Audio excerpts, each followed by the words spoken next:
Hello, everybody. My name is Kelly Frankie, licensed marriage and family therapist, and I am going to be joined shortly here with Lauren Rosen, and we are going to be talking about imaginal exposures and how to use them appropriately in the treatment of OCD. And just as a reminder, this is not a replacement for treatment.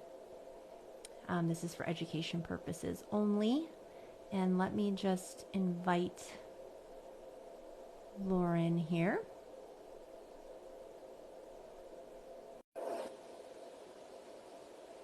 Hello. Hello. Oh, you've lost your head, dear. Lord have mercy. It's like Patrick with the duck. I know it is. It's real. Welcome, everybody. So glad to have you here. I am Lauren Rosen, licensed marriage and family therapist. And this is my good pal, Kelly Frankie. I'll let her introduce herself. I already did, and I said we're talking about imaginal. I did the intro. Oh, I thought we had to, never mind. Oh, I don't know what we're doing. Sorry, I thought guys. we were doing a co-intro. All good. My bad. No, you're right. Next time, though. We'll get them next time. I like it. So, imaginal exposures. Yeah, imaginal exposures. Yep. Is it getting aggressive? Do you know what I just realized, though? I did not put a question bar in the... Did you notice that? I didn't. No, I didn't. So, yeah, that's all good. That's cool, man.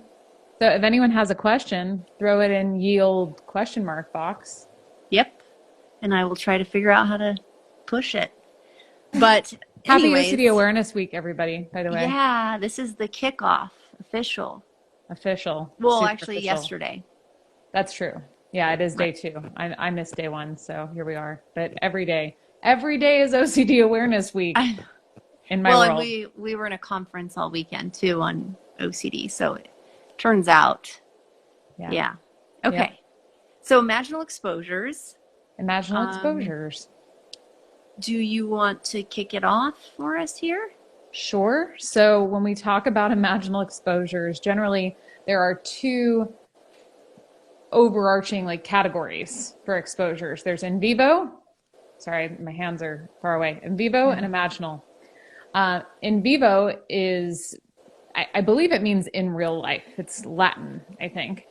And is that right? It's in life. In life. Yeah, I think so. Which is, yeah. Yeah, it just means that it's something that is physically doable. How's that? So it's not it's not imagined. It's like you have to do it. Give an example. Give concrete. Yeah. I think so. One thing, we were talking about hit and run OCD recently, Kelly and I, and doing an in vivo exposure is getting in the car and driving. Yep. That's right.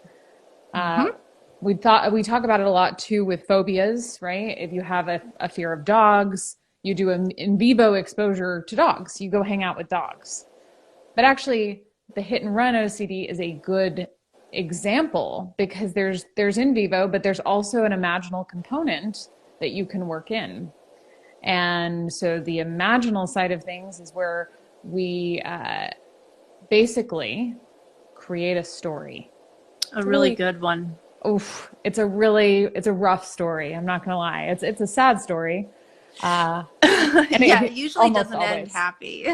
Never. It's like basically what the worst case scenario is. So if all of for you personally, and to be clear, I guess this is a pretty advanced exposure for a lot of people. So I think writing the whole script and reading it back can be really intense. So sometimes we piecemeal that, and we can talk a little bit about that later. But yeah, the basis is read the story and make the choice not to figure it out. Yep. So maybe we'll give a few examples. So the hit and run is a great one, but let's, for sake of keeping our portfolio diverse. Definitely. let's pick relationship OCD. Okay. So, example. Yeah. So, for example, well, I guess I actually was thinking maybe like moral relationship combo. Okay. Right? Because maybe you have this fear that you're going to cheat on your boyfriend or girlfriend or spouse or partner, whatever language you want to use. And so we don't actually, as an exposure, say, go out and cheat on them.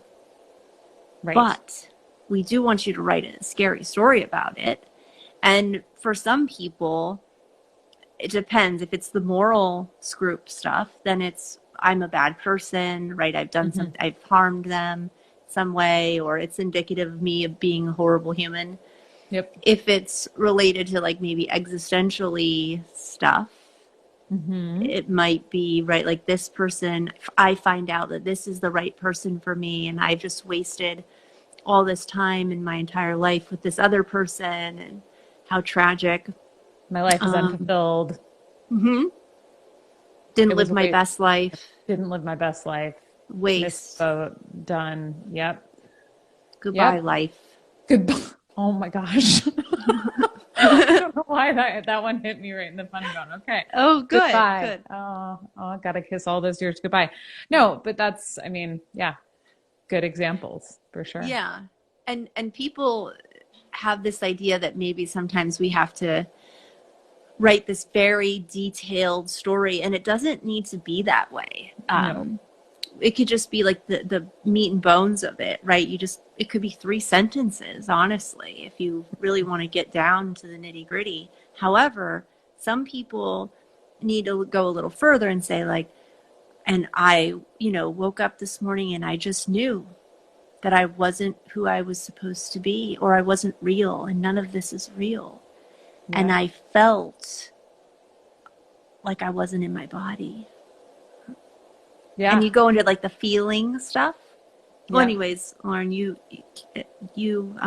kooshball to you. Oh, kooshball. Okay. Okay. That was a good crab. Okay. No, but I think that's, so I wonder if it wouldn't be helpful to walk through, because like, I think you're right. It doesn't have to be this super long thing. So while obviously this is not, and I'm sure you've already said it, a replacement for therapy or intended as therapy, we can talk about how we write them with people, just as illustration. Oh, and reminder, if you have questions, throw them in the question mark box, because we want to make sure we get them if we can, if time allows. So yeah, we have a few, but they're not going to be to this. Yeah. Yeah. Okay. We'll get to them though. Fair enough. So I think one of the things to sort of piggyback on what you were saying about it doesn't have to be this super long, detailed, descriptive story is that we can actually find phrases that tend to be really triggering for people and incorporate those. So, and even words, right? Like denial. Is a big one for people with OCD, or lying to myself, or authentic self. Authentic, good one. Ooh, I know you love that one. Authentic. Such a good one. Yeah. So, and then finding those and like and weaving them in. Oh, do you have another one? Sicko, or depraved. Yeah, and that comes up a lot, like with POCD, saying. Like everyone has a different word that really bothers them, like lech or kill, snap. Snap's a good one. Snap. That's it. Even crack the brain. Yeah. And pop. I will say, I remember one time driving home talking to you. I know we're going off the rails. I'm going to come right back though. I'm ready. Okay. And I was like, Lauren, I swear to you, I think my brain just like cracked. Like it just broke. And you were like, no, because I was talking about like how my OCD was, I had like a little bit of a blip in the radar, and you were like, don't ever say that. You're like, nope, we are not doing that. Drop it, move on. You're like, I sound like such a compassionate friend, don't I? No, you didn't say it like that. You were like, dude, I've been there. We're not doing that. Nope. We don't do that. I'll tell you how that ends. Okay, I'm coming back. Coming back. I liked it though. No, it's good, right? I mean, because Because you sometimes do somebody, feel like it. yes, Mm-hmm. it like broke, and somebody's got to put their foot down with OCD from time to time. Like, no, Thank no. God. Thank God. For me too. You've been there and helped me do that too. Like, nope, let's not do that. No. Mm-mm. Um, but I do like the idea of snap, crackle, and pop, like the Rice Krispie Ooh, treats of you did harm it. That's OCD. it. Yeah, Is that, yeah. did you just do this on the whim or have you used that in the past? No, that's brand new. That's Oh, I just, love it. well, it's going to be a meme now. Yeah. It has to be.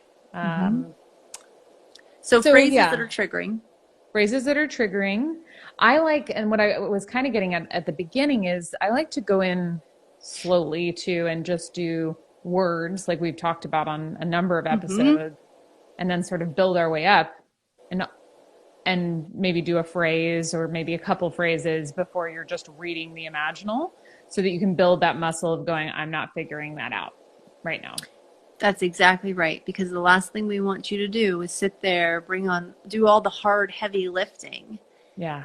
and then just to sit there and compulse. You've actually just, honestly, it's a shitty deal, is what I'm saying. Right? No, it is a Yeah. shitty It's deal like, because then you've done all of the hard work and now, but then it's reversing because now yeah. you're doing yeah. Because basically when you don't do the response prevention, like we both say all the time, it's just being triggered and doing a compulsion. You're just doing your regular deal. That's not treatment. And not that everyone does it from time to time, but you want to do your best not to for your own Yeah. sake.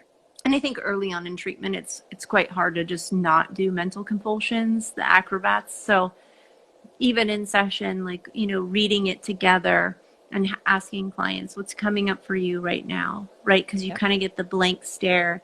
You're like, ooh, I know where you are. It's not a Yeah. good place. Let's come on back. Come back. Come back to the light. It's a trap. It is. It is a trap. Yeah, no, I think I do the same thing with my clients and just calling that out, right? Like, oh, well, wait, where's your brain now? Are you trying to figure it out? Almost like we're doing a meditation, but the Absolutely. anchor is the script. Mm-hmm. Mm-hmm. Right. The sound, the words, Mm-hmm. or the anchor is that feeling. But Also, yeah, coming back to like, oh, boy, I'm feeling anxious right now. What's that yeah. all about? Ooh, Ooh, make sure we're coming back to anxiety. yeah, there it is. Make sure you're Hello hi from from Germany. Hi from Dana Point, California. It's nice to see you. Where Yeah. is someone here that I know? No, I don't know. Me. Oh, I'm from Dana Point, California. I know, but I forget it. Oh my gosh. Hi, Hi, Chrissy. Chrissy. Welcome. We're talking Chrissy, Imaginal are you in grad Exposures. school right now? What's going on? Is that happening? I didn't hear that. I think she got in. Yeah, which I'm really excited about. Hi from That's London. awesome. Oh my gosh. I think Hi. she is. That's amazing. Congratulations. That's awesome. She Um, was born for this. Hell yeah. OCD warriors. Um, Oh, right. so So, Imaginal Exposures. so imaginals. Um, I was going to ask you a question, ask the question.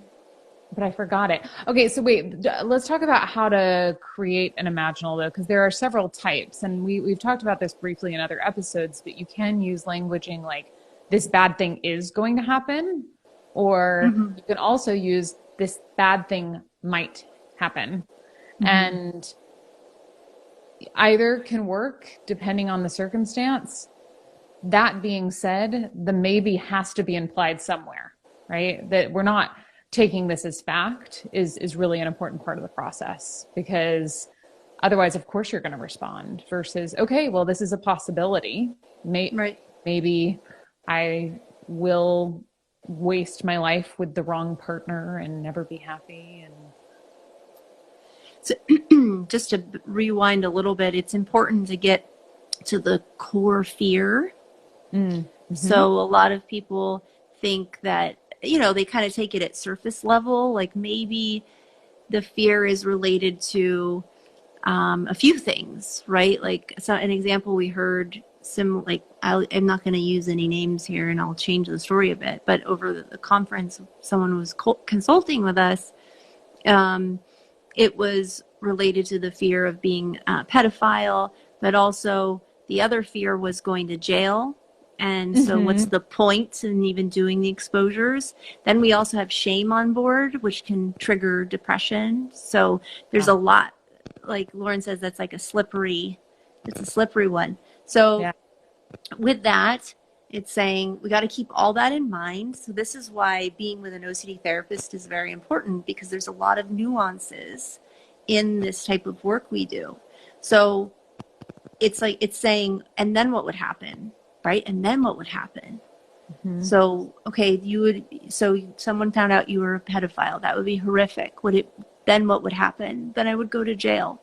Okay. But for some people, it's not jail. For some people, it's everybody in my family finds out, or God finds out, or I just now know that I'm a terrible human and I'm a sick individual. Or maybe the thoughts just contaminate my life forever. Like maybe I never do anything about it, but I'm constantly plagued by these thoughts. And I know deep down, it's my favorite place. I have no idea where this place is, but deep down, I know that I'm a terrible person is the story, right? Yeah. So it's really interesting how one theme can be. And I'm in denial. Ooh, yeah. I'm in denial. That denial word, man. Ooh. Yeah, that it'll take away or I have OCD. At the end of the day, I know it's going to never stop, and I'm going to be in this perpetual state of anxiety, and I'll never be able to enjoy a movie or enjoy my family. It can go into so many directions. It's like an octopus. It's got its tentacles freaking everywhere. And it also camouflages and flashes lights and does all those things. So whatever octopuses do. Well, they do, and they do camouflage. Obviously, OCD is like the octopus, like Elise. That's amazing. Yes. I wonder, she probably is that thought why? about this a long time ago. I don't know. Should ask her. We should ask her. Definitely. But anyways, the point is we want to get to the core fears, because if you're writing a story about going to jail and that person isn't really particularly worried about going to jail, then it's kind of a useless exposure. Right. So stepping through and saying, okay, then what? Then what? Like you were saying, and teasing that all out and getting to the end. And whether that's, Dr. Yadin talks about the different core fears and the ruining or the being bad. And I think actually kind of what you were just talking about illustrates those two very clearly. It's like either I'm going to ruin my whole life and I'm never going to be okay again, or I'm going to know that I'm bad, right? And I'm going to be bad. Yeah. And those aren't the only, there's like two more general categories that I'm dying. I'm not good enough, or is that I'm bad? That's actually a core belief. That one, very confusing. Yeah, I forgot. You're right. I know. It's been a while. No, it's all good. But anyway, bottom line, getting to what the actual concern is. Like what are we scared of coming to pass? Right. So there's that option. The other option, so we talked about like graduating it, doing a few phrases, doing it in session, making sure we're not compulsing while we're reading it. The other thing is taking kind of the essence of it out. And I don't know if you do this. I hope you do, because I want to make sure that I'm not harming my client. Oh, geez. But Kelly, you're not allowed to ask for reassurance. I know. I'm not going to. Of course I'm harming them. What are we even talking about? I'm mostly harming them. But anyways, the point, Walter, is that, no, mother, I forgot it. Oh, dang. Hold on. Oh, if somebody reads a story for a bit and it kind of loses its plate, it loses its juice. Its juice, its magic juice. Yeah. But maybe there's a few lines in there that still bother them. I might pull those bad boys out or have them highlight it. Mm-hmm. And then we're going to read those. Yep. And then we're also going to add in more. So it's an always evolving story. Yes, absolutely. And it's interesting because it's actually quite similar to what they do with treatment for PTSD. right? Like we've talked about this before too, is like with exposure, anyway, with a prolonged exposure therapy, that it's like you hit the hot spots after you've kind of done the major, like the worst part of the memory. You find the worst parts within the worst part and do exposure to them. One thing I wanted, and I remembered what I wanted to bring up before I forget, is I just want, like, let's pretend that I'm a client. And I'm like, but Kelley, I already think about these things all the time. I have imaginals going in my head all day long. Why would I do that? Because we want to go on offense. Totally. We want to go after it. And if they're worried about that, then chances are they're worried about it never going away. Yep. So Agreed. we want to do it in a very structured manner. You don't want to be at, especially early on, at the whim, like be the victim on the other end. You want to just go in with the war paint on. The Braveheart face, and be like, we are coming at you. Yep. And we're going to do it on your terms. Totally. What were you thinking? Well, no, those are both great points. And I think I was I was thinking more about the first one, but then also the fact that oftentimes they're compulsing afterward, or it's part of what they're thinking of as an imaginal exposure isn't an imaginal exposure. It's them playing out all of the potentials and trying to figure it out. So it's a thing that comes up so often in the work that we do. So I thought it was worth mentioning, but I think that the points you make it's all of those things. Right. It was just not an imaginal. That's just intrusive thoughts. That's what that is.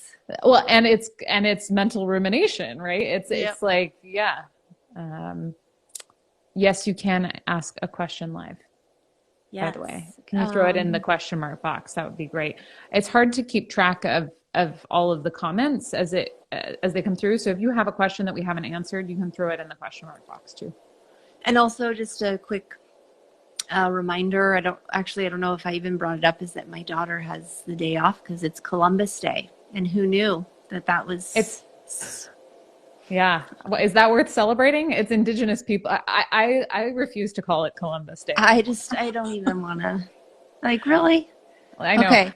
My husband, on so many levels. Can I really quickly sidebar and just say that my husband, we have a calendar on our refrigerator, and he wrote it for this month.